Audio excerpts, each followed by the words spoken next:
जो जीव आत्मा संबंधी चर्चा को प्रीति से, उत्सुकता से सुनता है, वह निश्चित ही भव्य है और भविष्य में निर्वाण का पात्र है। 6 द्रव्यों में पाए जाने वाले सामान्य गुणों की चर्चा चल रही है और हमने अस्तित्व, वस्तुत्व, द्रव्यत्व, प्रमेयत्व, इन गुणों का स्वरूप देखा, उनका कार्य देखा। उस कारण वस्तु स्वरूप की जो यथार्थ द्रव्य संबंधी जानकारी है उसे हमने समझा। प्रत्येक वस्तु में अनंत गुण एक साथ विद्यमान हैं, मौजूद हैं, हर समय हैं, सदा काल हैं। वस्तु की सत्ता एक ही है, वस्तु तो एक ही है और वह वस्तु कैसी है वह बताने वाले जो गुण हैं वे अनंत हैं।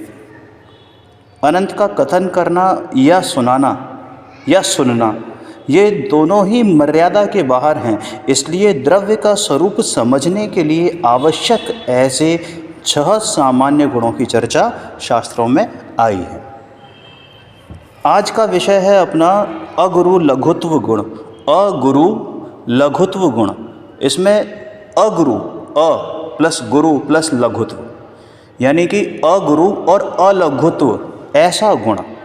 यह गुण वास्तव में अलौकिक गुण है, जैन सिद्धांत का प्राण है, वस्तु स्वरूप समझने के लिए बड़ा मंत्र है। और सच में देखा जाए तो वैसे तो कोई भी गुण बड़ा या छोटा नहीं होता, कोई हीन या सर्वश्रेष्ठ नहीं होता, लेकिन इस गुण को जानने से वस्तु व्यवस्था विशेष ख्याल में आती है और क्लियर समझ में आती है। इसलिए इस गुण को महान कहा है। इसकी अगर सामान्य परिभाषा समझें तो क्या है कि जिस शक्ति के कारण से द्रव्य में द्रव्यपना कायम रहता है, माने एक द्रव्य दूसरे द्रव्य रूप नहीं होता, पहला पॉइंट।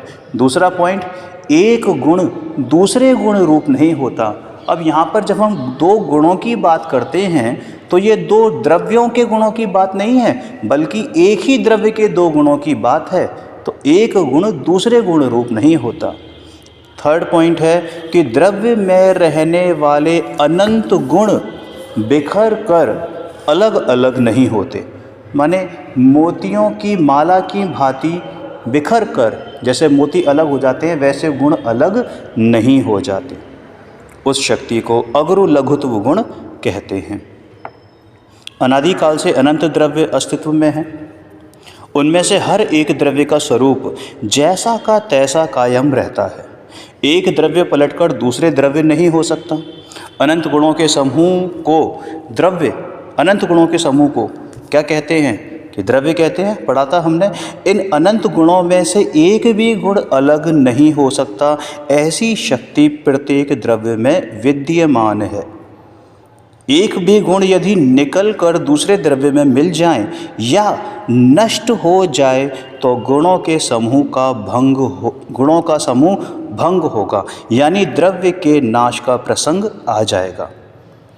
यानी कि एक द्रव्य में से एक भी गुण की कमती बढ़ोतरी, क्योंकि अगर एक बढ़ेगा तो कहीं ना कहीं से आएगा और एक कम होगा तो कहीं ना कहीं जाएगा। इसका मतलब वो जो द्रव्य है वो भी नष्ट होगा और द्रव्य नष्ट होगा तो ये विश्व भी नष्ट हुआ माना जाएगा। क्योंकि जो बात एक के लिए हो सकती है वो अनंत के लिए यानी सर्व के लिए है। एक द्रव्य के नाश के साथ विश्व के नाश का भी प्रसंग आ जाएगा, लेकिन ऐसा तो हो ही नहीं सकता है। प्रत्येक द्रव्य में पर द्रव्य रूप ना होने की शक्ति है।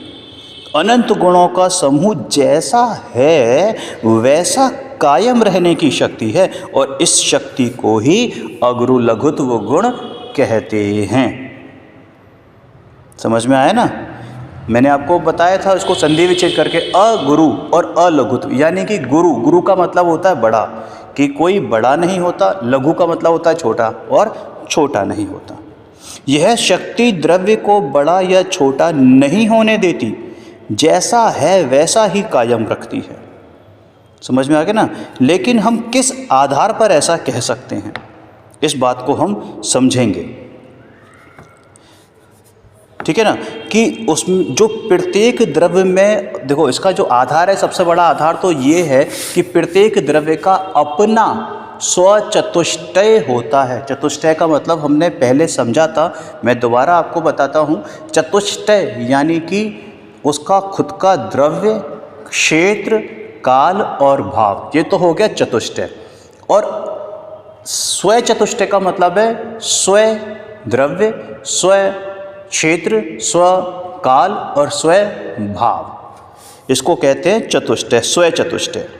ठीक है ना, प्रत्येक द्रव्य इसी स्वय चतुष्टय में रहता है, इससे बाहर नहीं रहता। प्रत्येक द्रव्य का अपना स्वयं का स्वय द्रव्य है। ठीक है ना, उस द्रव्य का यानी प्रत्येक द्रव्य का जो द्रव्य है, प्रत्येक द्रव्य का अपना स्वयं का जो द्रव्य है वो स्वय द्रव्य हुआ। उस द्रव्य का जो क्षेत्र यानी प्रदेश, विस्तार, वो स्वय क्षेत्र हुआ। उसका परिणमन होना वह स्वय काल हुआ। और उसके अनंत गुण वह स्वय भाव हुआ। भाव का मतलब होता है गुण। ठीक है ना, अब इसको एक एग्जाम्पल से समझते हैं। जैसे दो द्रव्य हैं ए और बी। ए माने फॉर एग्जाम्पल एक कांच का गिलास ले सकते हैं और बी माने पानी ले सकते हैं। ए यानी कांच के गिलास में, कांच के गिलास का अपना खुद का स्वय चतुष्टय है। वैसे ही पानी में भी अपना खुद का स्वय चतुष्टय है। जब हम उस कांच के गिलास में पानी डालते हैं तो हमें ये लगता है कि ए और बी दोनों मिले हुए हैं। समझ में आ गया ना। लेकिन अगर हम गौर से देखें तो ए की दृष्टि से यानी कांच के गिलास की दृष्टि से देखें तो जो पानी है, पानी का चतुष्टय वो पर चतुष्टय है। यानी कि ए की दृष्टि से देखें, एक ही एंगल से देखें तो बी का चतुष्टय पर चतुष्टय है, और बी की दृष्टि से देखें तो ए का चतुष्टय पर चतुष्टय है। जैसे हम रिलेटिव भी समझ सकते हैं ना, रिलेटिविटी की थ्योरी अगर आपने थोड़ी सी पढ़ी हो कि एक की अपेक्षा दूसरा पर, क्लियर है। और एक द्रव्य के स्वय चतुष्टय में दूसरे द्रव्य, एक द्रव्य के स्वय चतुष्टय का पर चतुष्टय में प्रवेश हो ही नहीं सकता।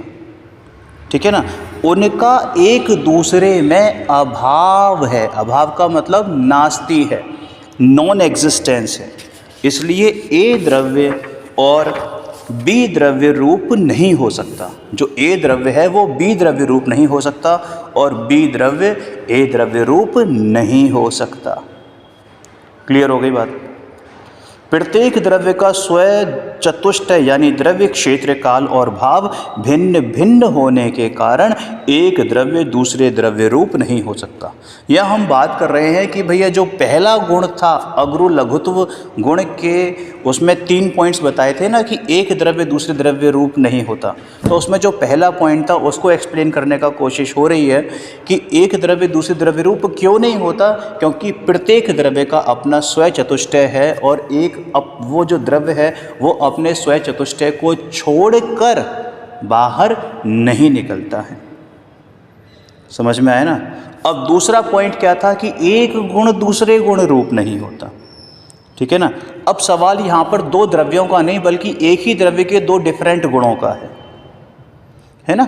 उसको हम भाव भी कहते हैं, उसको हम भाव भी कहते हैं। तो समझो बात को। अभी ऊपर ही जो हमने बात करी थी स्वय चतुष्टय वाली, उसको अगर आप रिकॉल करो कि स्वद्रव्य, स्वय क्षेत्र, स्वय काल और स्वभाव यानी कि स्वय भाव, भाव माने गुण।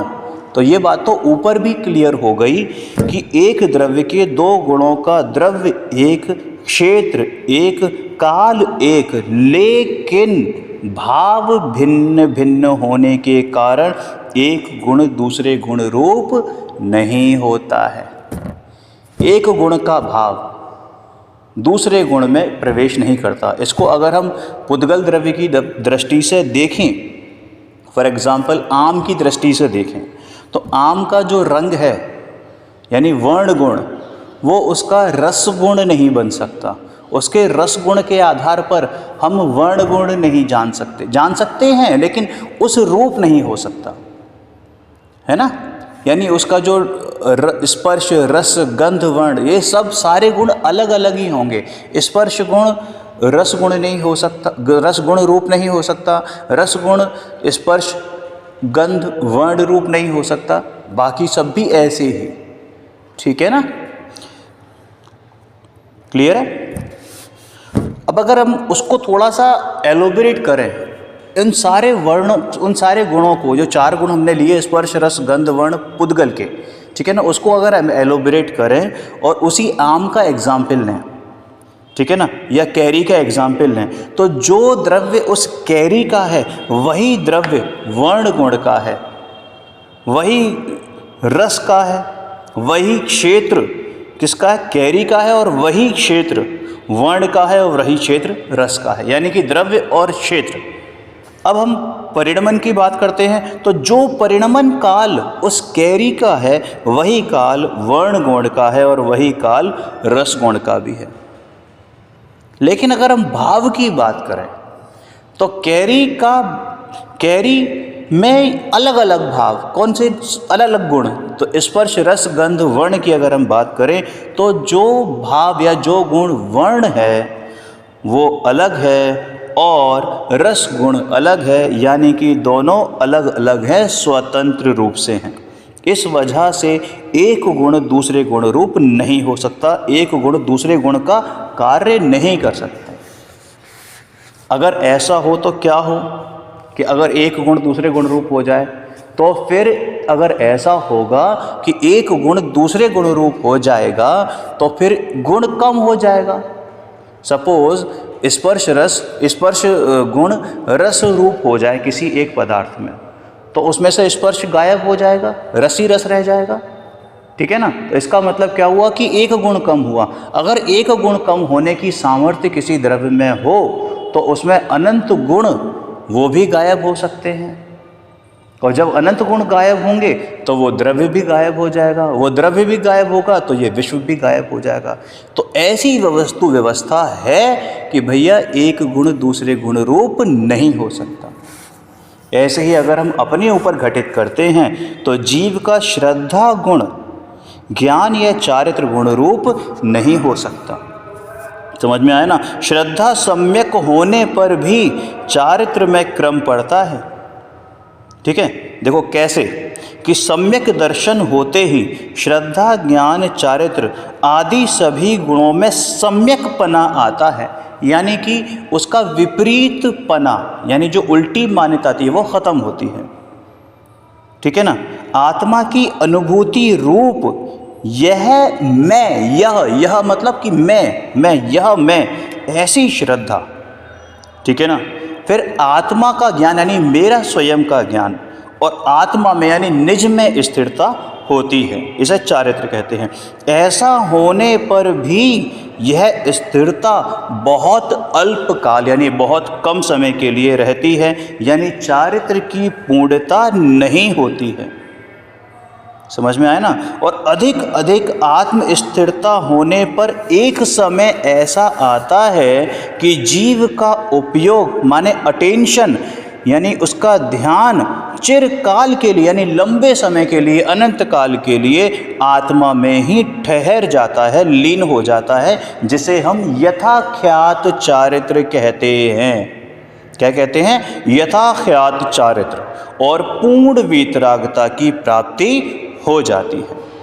अब ऐसा होने के बाद ज्ञान जो अब तक अल्प विकसित था वह भी पूर्ण विकसित होता है, यानी अनंत ज्ञान माने केवल ज्ञान प्रकट होता है। आपने गौर किया, जिस समय सम्यक दर्शन प्रकट हुआ था तो सम्यक दर्शन प्रकट वो श्रद्धा गुण की पर्याय है, ठीक है ना, लेकिन उसी समय जो ज्ञान है वो सम्यक ज्ञान रूप प्रकट हुआ, और वहीं चारित्र को भी सम्यक चारित्र नाम दिया गया। क्लियर है। लेकिन तीनों का परिणमन अपने अपने तत्समय की योग्यता से अपने अपनी योग्यता के कारण हुआ है। ऐसा नहीं कि उस श्रद्धा ने ज्ञान में कुछ किया या चारित्र में कुछ किया, क्योंकि अगर किसी ने कुछ किया होता तो फिर तीनों एक साथ ही कंप्लीट होने थे। लेकिन यहाँ पर कैसा क्रम है?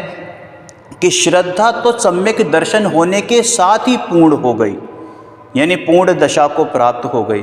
जितना सम्यक दर्शन, जितनी दृढ़ श्रद्धा एक साधारण सम्यक दृष्टि जीव यानी चौथे गुण स्थानवर्ती को होती है, उतनी ही दृढ़ श्रद्धा अरिहंत और सिद्ध परमेष्ठी की होती है। समझ में आ गई ना बात। लेकिन सम्यक ज्ञान जो एक चौथे, पांचवें, छठे, सातवें गुण स्थानवर्ती मुनिराजों को या चौथे गुण स्थानवर्ती जीवों को या पांचवें गुण स्थानवर्ती जीवों को होता है, ठीक है ना, लेकिन वो केवल ज्ञान जो होता है वो पूर्ण ज्ञान होता है। जबकि सम्यक ज्ञान जो शुरुआत में जो हुआ है, जो ज्ञान सम्यक नाम पाया है, सम्यक दर्शन यानी श्रद्धा के सम्यक होने के साथ ही, वो तो पूर्ण ज्ञान नहीं है, अभी अल्प विकसित ज्ञान है। ऐसे ही चारित्र ने वहाँ पर मात्र अभी सम्यक नाम पाया है, लेकिन अभी उनका पूर्ण चारित्र प्रकट नहीं हुआ है। चारित्र माने स्वरूप स्थिरता बहुत अल्प समय के लिए होती है। अब कितने समय के लिए होती है, थोड़ा सा विषयांतर हो जाएगा, इसको हम बाद में कभी डिस्कस करेंगे, ठीक है ना। लेकिन आप बस इतना समझ लें कि वो जब इनिशियल लेवल पर जब सम्यक दर्शन होता है तो स्थिरता, स्वरूप स्थिरता बहुत अल्प काल के लिए होती है, ठीक है ना। लेकिन अगर श्रद्धा गुण ने कुछ किया होता तो श्रद्धा गुण तो कंप्लीट हो गया, तो फिर चारित्र को भी कंप्लीट हो जाना चाहिए था। लेकिन वो चारित्र तो 13वें गुण स्थान में जाकर, यानी जब केवल ज्ञान प्रकट होता है, जब अरिहंत अवस्था होती है, तब कंप्लीट होती है वो चारित्र दशा। तो समझ में आ गई ना बात। अब ये हमारा दूसरा पॉइंट हो गया, यानी कि एक गुण दूसरे गुण रूप नहीं होता। अब तीसरा जो इम्पोर्टेंट पॉइंट था कि भैया एक द्रव्य के सारे गुण बिखर कर, पारी की तरह या मोती की तरह बिखर कर अलग अलग नहीं हो जाते। द्रव्य में रहने वाले अनंत गुण बिखर कर अलग अलग नहीं होते, ठीक है। देखो, एक स्पेसिफिक द्रव्य का और इसके अनंत गुणों का जो स्वयं द्रव्य और स्वयं क्षेत्र है वो एक ही है। माने जो स्वयं द्रव्य उस द्रव्य का है, वही स्वयं द्रव्य उसके अनंत गुणों का है। समझ में आ गई बात। तो जो स्वयं क्षेत्र उस द्रव्य का है, वही स्वयं क्षेत्र उसके अनंत गुणों का है। क्लियर है। अब अनंत गुणों में से प्रत्येक गुण का द्रव्य भी वही, क्षेत्र भी वही। तो ये सब, इसलिए ये सब अनंत गुण अपना स्वयं द्रव्य और स्वयं क्षेत्र छोड़कर बाहर नहीं जा सकते। दूसरे द्रव्य में, माने दूसरे द्रव्य में यानी पर द्रव्य में, पर क्षेत्र में, पर काल में, पर भाव में प्रवेश नहीं कर सकते। इसलिए जब टीचर समझाती है और सामने 60 बच्चे हों क्लास में, तो सबकी समझ में एक सा नहीं आता। क्योंकि टीचर का ज्ञान हर बच्चे में या किसी भी एक बच्चे में उसका ज्ञान प्रवेश नहीं कर जाता है। समझ में आ गया ना। यानी गुरु का ज्ञान गुण शिष्य के ज्ञान गुण में प्रवेश नहीं कर सकता। क्यों? क्योंकि एक गुरु का ज्ञान गुण, उसका खुद का ज्ञान गुण यानी उसका द्रव्य अलग है, और शिष्य का ज्ञान गुण यानी उसका द्रव्य अलग है। ये सिर्फ एक एग्जाम्पल से समझने की कोशिश की है हमने, ठीक है ना। हालांकि यहाँ तो बात एक ही द्रव्य की हो रही है, फिर भी बस एग्जाम्पल बताया कि जैसे एक का ज्ञान दूसरे में प्रवेश नहीं कर सकता, एक द्रव्य दूसरे द्रव्य का कुछ नहीं कर सकता। कारण अगुरु लघुत्व गुण। विश्व में जितने द्रव्य हैं उतने कायम रहते हैं, कम या ज़्यादा नहीं होते। कारण अगुरु लघुत्व गुण। निमित्त कार्य में, कोई भी निमित्त कार्य में फेरबदल, हेर फेर नहीं कर सकता। इसका कारण भी अगुरु लघुत्व गुण ही है। समझ में आया ना। अब कई लोग प्रश्न करते हैं, साहब अगर आपको सम्य दर्शन हो गया तो आप मुनि अवस्था क्यों नहीं धारण कर लेते हो, चारित्र क्यों नहीं पालते हो? भैया अगुरु लघुत्व गुण को समझोगे तो समझ में आएगा कि सम्यक दर्शन का मुनि अवस्था से कोई लेना देना ही नहीं है। समझ में आ गई ना बात। अरे विश्व के अनंत द्रव्यों में प्रत्येक द्रव्य स्वाधीन है, प्रत्येक द्रव्य के अनंत गुणों में प्रत्येक गुण भी स्वतंत्र है, स्वाधीन है, और हर एक गुण की अनंत पर्यायों में प्रत्येक पर्याय अपने अपने से स्वाधीन है, स्वतंत्र है। और यही तो वस्तु व्यवस्था है। और हमें स्वतंत्र होने की चेष्टा करने की आवश्यकता नहीं है, हम अभी के अभी स्वतंत्र ही हैं, मात्र ये जानना है, मानना है। और शब्दों में नहीं, मात्र ज्ञान में नहीं, बल्कि श्रद्धा में भी यही मानना है और यही सम्यक दर्शन। हम मान्यता में परतंत्र की मतलब झूठी कल्पना करके दुखी होते हैं, है ना। मान्यता में परतंत्रता की झूठी कल्पना करके दुखी होते हैं, इसलिए हमें मात्र अपनी मान्यता ही ठीक करनी है। वस्तु व्यवस्था जैसी है वैसी मान्यता रखने से हम सुखी हो सकते हैं, परंतु अपनी विपरीत मान्यता अनुसार वस्तु यानी द्रव्य रहे, ऐसी झूठी चेष्टा करने से, फालतू की कोशिश करने से हमें दुख ही भोगना पड़ेगा। मतलब हम अपने अनुसार वस्तु को चलाना चाहते हैं तो ऐसा कभी हो ही नहीं सकता है। प्रत्येक वस्तु अपने अपने से अपने अपने रूप परिणमित होती है और अपने स्वद्रव्य, स्वक्षेत्र, स्वकाल, स्वभाव के अनुसार ही परिणमित होती है। समझ में आया ना। अब कई लोग ऐसे आरोप भी लगाते हैं कि ऐसी स्वतंत्रता की शिक्षा देने से लोग स्वच्छंदी हो जाएंगे, लेकिन भैया उनका ये डर, उसका कोई बेस नहीं है। पर चतुष्टय में मेरा प्रवेश ही नहीं होता, पर मैं कुछ कर नहीं सकता, ऐसा जानने से दृष्टि किस पर केंद्रित होगी? जब पर दृष्टि नहीं होगी तो स्वयं पर दृष्टि होगी। भैया दृष्टि कहीं ना कहीं तो रहती है, और दो चीज़ें हैं जहाँ पर दो में से एक जगह रह सकती है, या तो स्वयं में रहेगी या पर में रहेगी। दृष्टि दो जगह नहीं हो सकती, दृष्टि दो जगह नहीं हो सकती, समझ में आया ना। या तो स्व चतुष्टय में होगी, ठीक है, और जब ये मालूम पड़ जाए कि भैया पर चतुष्टय में मेरा कुछ है ही नहीं, तो दृष्टि कहाँ पर जाएगी कि स्व द्रव्य, स्व चतुष्टय पर ही फोकस होगी। यानी कि जो श्रद्धा है वो स्वयं को पकड़ेगी, जो ज्ञान है वो स्वयं को जानेगा और चारित्र स्वयं में लीनता करेगा। और यही तो हमारा उद्देश्य है, हमारा एम्बिशन है, एम है, टारगेट है, गोल है। समझ में आया। विश्व का स्वरूप तो ध्यान है ना सबको। विश्व का स्वरूप क्या कि 6 द्रव्यों के समूह को विश्व कहते हैं। 6 द्रव्य माने कि अनंत जीव, अनंतानंत पुद्गल, एक धर्म, एक अधर्म, एक आकाश और असंख्यात कालाणु। ये सब द्रव्य अनादिकाल से एक क्षेत्रावगाह संबंध से रहते आए हैं, फिर भी प्रत्येक द्रव्य अपने अपने स्वरूप में कायम है। एक जीव द्रव्य दूसरे जीव द्रव्य रूप नहीं हुआ है, या जीव द्रव्य पुद्गल द्रव्य रूप नहीं हुआ। मतलब एक द्रव्य, एक डिफरेंट द्रव्य दूसरे डिफरेंट द्रव्य रूप नहीं हुआ, वो बात तो सही है, लेकिन एक ही जाति का द्रव्य भी दूसरे, उसी जाति के दूसरे द्रव्य रूप नहीं हुआ ना। यानी कि ये जो एक जीव है वो दूसरे जीव रूप नहीं हुआ, यहाँ तक कि एक पुद्गल परमाणु दूसरे पुद्गल परमाणु रूप नहीं हुआ है। क्लियर है।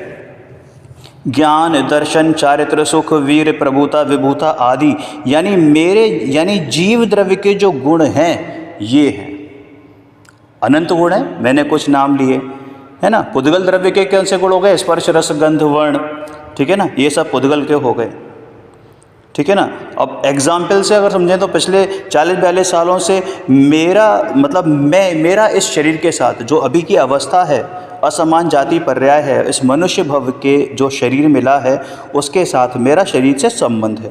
एक ही जगह में दोनों का अस्तित्व है, फिर भी इस शरीर में जानने की योग्यता नहीं आ पाई है।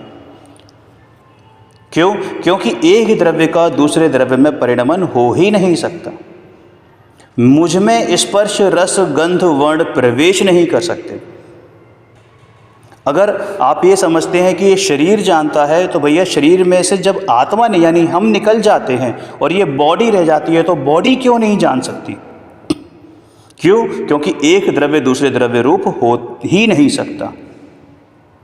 अरे इस मनुष्य की जीवित अवस्था में भी ज्ञान करने वाला तो मात्र जीव ही है। ये शरीर तो जड़ है, अचेतन है, मात्र एक कवर रूप में है। क्लियर है। अगुरु लघुत्व गुण के कारण द्रव्य का द्रव्यपना कायम रहता है, यह हमने समझा। एक द्रव्य दूसरे द्रव्य रूप नहीं होता, यह भी हमने समझा। उसी तरह यह बात भी जानना ज़रूरी है कि द्रव्य गुण रूप भी नहीं होता, द्रव्य गुण रूप भी नहीं होता और द्रव्य पर्याय रूप भी नहीं होता। थोड़ी सी सोचने बात आ गई है अब कि आत्मा, या चलो पहले पुद्गल की बात करें कि एक पुद्गल परमाणु वो मात्र स्पर्श रूप नहीं होता है ना। द्रव्य और गुण का स्वरूप समझते देखते समय हमने एक ये चीज़ जानी थी कि द्रव्य तो एक है, अभेद है, अखंड है, नित्य है, समझ में आया ना। और गुण कितने हैं? अनंत हैं। अगर जीव द्रव्य मात्र ज्ञान गुण वाला होता, मात्र ज्ञान यानी ज्ञान गुण रूप हो जाए, ज्ञान गुण रूप हो जाए तो क्या होगा? तो ये होगा कि दर्शन गुण रूप भी हो सकता है, चारित्र गुण रूप भी हो सकता है, सुख, वीर, प्रभुता, विभुता आदि जितने भी अनंत गुण हैं उस रूप हो जाएगा। तो जीव द्रव्य तो खंड खंड हो जाएगा, जबकि द्रव्य तो एक ही है। कैसा होता है? अखंड होता है, अभेद होता है। समझ में आया ना। द्रव्य का स्वरूप समझने के लिए गुणों के द्वारा भेद करके समझाया जाता है, लेकिन द्रव्य कभी भी खंडित नहीं होता है। द्रव्य सदा अभेद रहता है, अखंड रहता है, एक सत्ता मात्र ही रहता है। उदाहरण से समझते हैं, जैसे अपना भारत देश है ना, तो उसमें क्या है कि भारत देश तो एक है, उसमें आपका यूपी, एमपी, महाराष्ट्र, गुजरात, राजस्थान, बंगाल, पंजाब आदि अलग अलग स्टेट्स हैं, राइट। भारत का स्वरूप यानी उसका विस्तार समझने के लिए उसको भेद करके समझाया जाता है।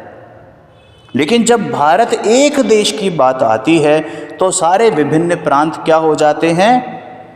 नष्ट हो जाते हैं। नष्ट जाने से मतलब गौण हो जाते हैं, फिर उनकी बात नहीं होती, मात्र एक अखंड भारत की बात होती है। क्लियर है? भेद होने पर भी अखंड भारत, कहते हैं ना अखंड भारत, वो दृष्टिगोचर होता है। फिर वो यूपी क्या और एमपी क्या। अभी Indian cricket team, national cricket team, उसमें कोई ये जानना चाहता है कि यार ये किस स्टेट का है, इस स्टेट का क्यों लिया, इस स्टेट का क्यों लिया, इस स्टेट का क्यों नहीं लिया? क्यों? क्योंकि भैया जितनी भी स्टेट्स हैं वो हैं तो आखिरकार भारत का हिस्सा ही ना। हम भारतीय टीम चुनते हैं, हम कोई यूपी की टीम, एमपी की टीम, महाराष्ट्र की टीम नहीं चुनते हैं। जब इंटरनेशनल लेवल पर अगर हम भारत की टीम लड़ेगी किसी से तो उसकी बात होती है ना, ये थोड़ी बात होती है कि भाई यूपी की टीम भेजो या एमपी की टीम भेजो। समझ में आ गई ना। तो ऐसे ही जब हम अखंड भारत की वहाँ करते हैं तो ऐसा ही अखंड मैं हूँ, और आत्मानुभव के लिए भी ठीक ऐसी ही विधि है। द्रव्य का यानी आत्मा का स्वरूप समझाने के लिए गुणों का और पर्यायों का स्वरूप विस्तार से यानी पूरा डिटेल्ड में समझाया जाता है, बताया जाता है। लेकिन जब अभेद, अखंड, नित्य, एक ऐसा मैं ज्ञायक ध्रुव द्रव्य दृष्टि में अर्थात श्रद्धा में लिया जाता है, तब गुणों और पर्यायों का भेद गौण हो जाता है। गौण का मतलब हिडन हो जाता है, नष्ट हो जाता है, दृष्टि में नहीं आता। गुणों और पर्यायों के इस भेद रूप कथन को शास्त्र में व्यवहार नाम दिया गया है। और अभेद आत्मा का ध्यान करते समय यह भेद गौण हो जाता है, नष्ट हो जाता है, दृष्टि में नहीं आता। इसलिए व्यवहार को अभूतार्थ भी यानी ऐसा नहीं है, ऐसा कहते हैं। क्लियर है? समस्त व्यवहार अभूतार्थ है। शास्त्रों में आता है, अगर आपने पढ़ा हो या आगे पढ़ेंगे, कि समस्त व्यवहार अभूतार्थ है। इसका मतलब भी यही है कि भैया तू मानता है लेकिन ऐसा है नहीं। समझाने के लिए व्यवहार कहा जाता है। जो भी कहा जाएगा वो व्यवहार से ही कहा जाएगा, लेकिन वस्तु व्यवस्था तो जैसी है वैसी ही होती है। द्रव्य गुण रूप नहीं होता, उसी तरह द्रव्य पर्याय रूप भी नहीं होता। अन्यथा पर्याय जो एक समय मात्र की होती है और एक समय रहकर नष्ट हो जाती है, तो द्रव्य भी एक समय का ही होता, वो भी नष्ट हो जाता, जबकि द्रव्य तो 3 काल सेम रहता है। अस्तित्व गुण ध्यान है आपको, क्योंकि ये अनादि अनंत ध्रुव अखंड नित्य है और प्रत्येक पर्याय प्रत्येक समय में नई नई उत्पाद व्यय होने वाली होने से अनित्य है। द्रव्य का द्रव्यपना कायम रहता है। इस बात का अर्थ अब क्लियर हो चुका होगा, ऐसा हमें आशा है। क्लियर है? अब एक प्रश्न आ सकता है कि जब द्रव्य में कुछ बढ़ता नहीं, कुछ कम भी नहीं होता, गुण भी कम ज़्यादा नहीं होते, तो फिर ये गुणों का विकास और दूसरे गुणों को ग्रहण करना, ये बात कहाँ से आती है? भैया ये तो सिर्फ लौकिक का कथन है, लौकिक कथन है कि अपने गुणों का विकास करो। वो गुण मतलब अपने वो वाले गुण नहीं जो मेरे अंदर विद्यमान है, ये सिर्फ व्यवहार से उपचार से कहा जाता है, लौकिक बात है ये। समझ में आ गई ना बात? द्रव्य में तथा गुणों में हीन या अधिकता, हीनता या अधिकता या घटना बढ़ना होता ही नहीं है। क्लियर है? लेकिन हाँ, पर्याय में शक्ति अपेक्षा कम बढ़ होती है, पर्याय में शक्ति अपेक्षा कम ज़्यादा होता है। जैसे सूक्ष्म जीवों के ज्ञान की अत्यंत हीन पर्याय है। ज्ञान की पर्याय कैसी है? अत्यंत हीन है। ज्ञान बिल्कुल ही खत्म हो गया ऐसा नहीं है। अगर ज्ञान बिल्कुल ही नहीं हो, चाहे कोई भी निगोदीय जीव भी हो, तो वो ज्ञान न होने के कारण तो जड़ नाम प्राप्त, उसको जड़ नाम की प्राप्ति होगी, यानी वो पुद्गल बन जाएगा, यानी अजीव बन जाएगा। ठीक है ना? लेकिन चूंकि वो अजीव तो है नहीं, इसका मतलब ज्ञान तो है, उसकी प्रकटता बहुत सूक्ष्म है, बहुत हीन है।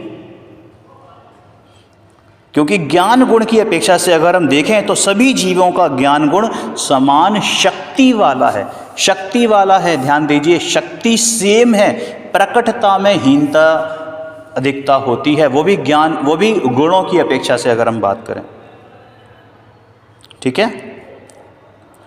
गुणों का ग्रहण करो ऐसा जब बताया जाता है ना, तो इसका मतलब ये कि जब सामने वाले जीव ने जो पर्याय प्रकट की है वैसी शक्ति तुम्हारे में भी है और अब तुम्हें वह प्रकट करनी चाहिए, उस बात का ये अभिप्राय होता है। अब गुरु के ज्ञान गुण को तो कोई शिष्य ग्रहण कर नहीं सकता। अब हम शास्त्र पढ़ रहे हैं, ठीक है ना? तो शास्त्र पढ़ने के टाइम पर जो शास्त्र जिन आचार्य ने लिखा है वह मुनिराज, आचार्य, विद्वान, ज्ञानी, उनका मेरे में ज्ञान गुण आ जाए ऐसा संभव ही नहीं है। ठीक है ना? लेकिन मैं अपने पुरुषार्थ के बल पर, जैसे उन आचार्य ने ज्ञान गुण की पर्याय को विकसित किया, भगवान ने, केवली सर्वज्ञ भगवान ने, है ना, वीतरागी भगवंत ने अपने अंदर जो गुणों की पर्याय को पूर्ण विकसित किया है, वैसे मैं भी अपना पुरुषार्थ करके उन जैसे ही अपने गुणों की पूर्ण पर्याय को प्रकट कर सकता हूँ। इसलिए ये बात कही जाती है। अब इस विषय का सबसे इम्पोर्टेंट टॉपिक जो हम हर बार लेते हैं कि इस अगुरु लघुत्व गुण को जानने से लाभ क्या है, क्योंकि बिना लाभ के तो हम कोई बात करते ही नहीं है, बनिया जो ठहरे, है ना। तो देखो, पहला पॉइंट, वस्तु स्वरूप का एवं वस्तु स्वातंत्र का ज्ञान होता है। देखो, जैन दर्शन के दो सबसे बड़े सिद्धांत हैं। सबसे बड़े क्यों बोल रहा हूँ? क्योंकि ये यूनिक हैं। हम कोई सॉफ्टवेयर बनाते हैं ना, सॉफ्टवेयर बनाते हैं, कोई प्रोग्राम लिखते हैं, तो उसमें यूनिक की अप्लाई करते हैं। यूनिक की मतलब क्या होता है कि वो किसी में भी कॉमन नहीं होगी, है ना, उसके बेसिस पर आप सर्च कर सकते हो। तो ऐसे ही ये यूनिक है जैन दर्शन, जिसके अंदर दो सिद्धांत ऐसे हैं जो किसी और दर्शन में नहीं मिलेंगे। पहला सिद्धांत है वस्तु स्वातंत्र का और दूसरा है अकर्तावाद का। तो इस अगुरु लघुत्व गुण को जानने के बाद पहला पॉइंट कि वस्तु स्वरूप का एवं वस्तु स्वातंत्र का ज्ञान होता है। दूसरा कि एक द्रव्य दूसरे द्रव्य का कुछ भी नहीं कर सकता, माने इस जैन सिद्धांत की सिद्धि इस गुण के द्वारा होती है। तो ये जैन सिद्धांत नहीं है, ये विश्व सिद्धांत है, वस्तु सिद्धांत है। एक द्रव्य दूसरे द्रव्य रूप नहीं होता, इस कारण अनंत द्रव्यों की सत्ता एवं संख्या कायम रहती है। विश्व में 6 द्रव्य एक क्षेत्र में रहने पर भी प्रत्येक द्रव्य के अपने अपने गुण धर्म कायम रहते हैं। 5वां पॉइंट, जीव और शरीर के इकट्ठे रहने पर भी जीव स्वतंत्र है और ये पुद्गल शरीर स्वतंत्र है। उनमें से कोई भी द्रव्य गुण अथवा पर्याय एक दूसरे में प्रवेश नहीं कर सकती है, एक दूसरे का कार्य भी नहीं कर सकती है। मैं शरीर हूँ या शरीर का कर्ता धरता हूँ, इस खोटी बुद्धि का नाश होता है। समझ में आया? 6वां पॉइंट, एक गुण दूसरे गुण रूप नहीं होता, इस बात को समझने से श्रद्धा गुण पहले पूर्ण शुद्ध होता है और चारित्र गुण की शुद्धता में क्रमिक रूप से विकास होता है। यह बात ख्याल में आती है। कई लोग प्रश्न करते हैं ना, जो पीछे भी अभी बात कही थी वही रिपीट हो रही है कि सम्यक दर्शन होने के साथ ही कोई मुनि अवस्था धारण हो ही जाए या नहीं भी हो, कोई गारंटी नहीं है। अनंत गुण, 7वां पॉइंट, अनंत गुण बिखर कर अलग अलग नहीं होते। इसका मतलब क्या कि जहाँ द्रव्य के एक गुण की सिद्धि कर सकते हैं, वहीं पर उस द्रव्य के अन्य अनंत गुण हैं, यह बात सिद्ध होती है। माने क्या कि यदि किसी चीज़ को आप छू सकते हो यानी स्पर्श कर सकते हो, तो उसमें बाकी के अन्य गुण, अब स्पर्श गुण किसका विशेष गुण है कि पुद्गल का, इसका मतलब वो वस्तु जिसको आपने स्पर्श किया वो पुद्गल है, तो इसका मतलब उसमें रस गंध वर्ण आदि जो पुद्गल के अनंत गुण हैं वो भी उसी समय विद्यमान होंगे। यानी किसी पदार्थ में अगर दर्शन गुण विद्यमान है तो वहीं उसका ज्ञान गुण भी होगा, चारित्र गुण भी होगा, सुख वीर प्रभुता विभूता इत्यादि गुण भी वहीं पर होंगे। समझ में आया ना? यानी जीव का ज्ञान गुण हमारे ध्यान में आता है, वहीं पर जीव के अनंत गुण है, यह बात भी सिद्ध हो जाती है। अभी के लिए इतना ही। अगली क्लास में हम पढ़ेंगे प्रदेशत्व गुण। क्लियर है? तब तक के लिए सादर जय जिनेंद्र।